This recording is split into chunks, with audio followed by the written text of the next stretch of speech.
to your knowledge, did the president ever provide inflated assets to a bank in order to help him obtain a loan? But you may answer that question. These documents and others were provided to Deutsche Bank on one occasion where I was with them in our attempt to obtain money so that we can put a bid on the Buffalo Bills.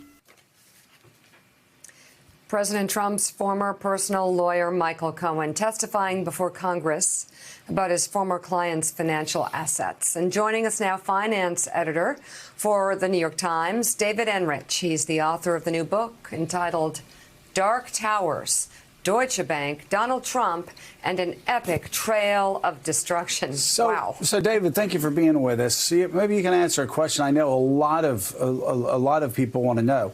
Why would Deutsche Bank work with Donald Trump and extend a guy credit who had failed casinos, failed airlines, one failed business after another, and also had the rejection letters from every other major bank in America and across the world? Why did Deutsche Bank say yes? In a word, because they were really greedy. And they were desperate to establish a business presence in the United States. And that meant going for clients that were basically off limits to other more mainstream financial institutions. And so they went for the scraps. They picked up clients like Jeffrey Epstein, and they picked up clients like Donald Trump and Jared Kushner. It's really as simple as that. And so weren't they concerned with Trump that they would lose money on him, or did they just say it was worth it to have him as a client, even if they knew that the guy would probably default on his loans? Well, they tried to structure the loans in ways that were designed to prevent the bank from getting hurt financially if he defaulted, as he was wont to do. And, you know, he ultimately did default on a number of occasions with Deutsche Bank. And the bank suffered some losses, but kept plunging right back into the relationship with Donald Trump over and over and over again. And it's a little bit hard to understand why they were so determined to do that. It's really unlike anything I've ever seen in covering finance for 15 years. So, David, what's your theory? Wow. I'm sorry, Mike. What's your theory on why they did that? I mean, banks like Deutsche Bank don't just do things for inexplicable reasons. Did you have any operating theories on why they did something that, as you said, you'd never seen any other bank do? Well, look, don't underestimate the power of ineptitude and dysfunction. I mean, Deutsche Bank is basically the Death Star of modern capitalism, and everything that went wrong in the finance industry over the past 20 years, Deutsche Bank generally was at the center of it. So I don't think you should write off the possibility that they were just greedy, reckless, and not paying enough attention to their clients' reputations. And part of it, and I think one of the other big things to look at, is this is a bank that was doing business all over the world in the most aggressive, reckless way possible. And that meant that not only was it the Jeffrey Epsteins and Donald Trumps of the world, but it was also Russian oligarchs.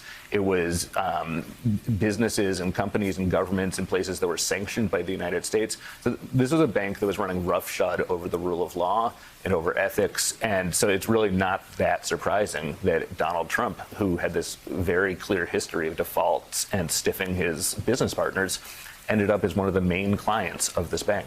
So, David, within the internals of Deutsche Bank, there's paperwork having to do with Donald Trump's loans, his income tax returns, what he put down in order to get these loans.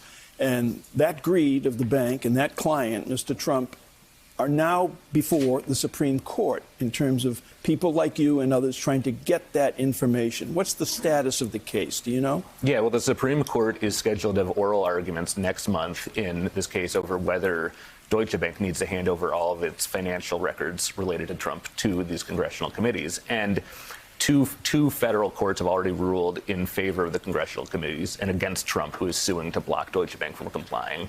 And so there will be oral arguments next month and a decision probably early in the summer.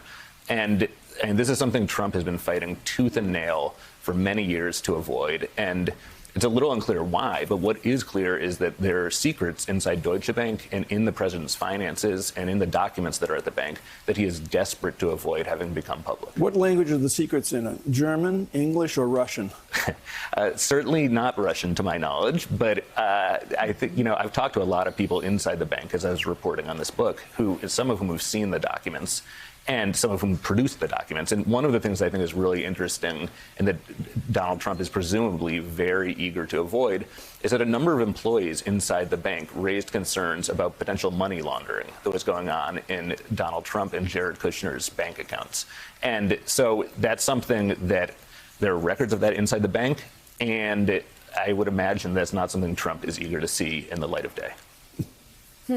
The new book is Dark Towers, Deutsche Bank, Donald Trump, and an epic trail of destruction. David Enrich, thank you very much for being on the show. Thank you. And Thanks for checking out MSNBC on YouTube, and make sure you subscribe to stay up to date on the day's biggest stories. And you can click on any of the videos around us to watch more from Morning Joe and MSNBC. Thanks so much for watching.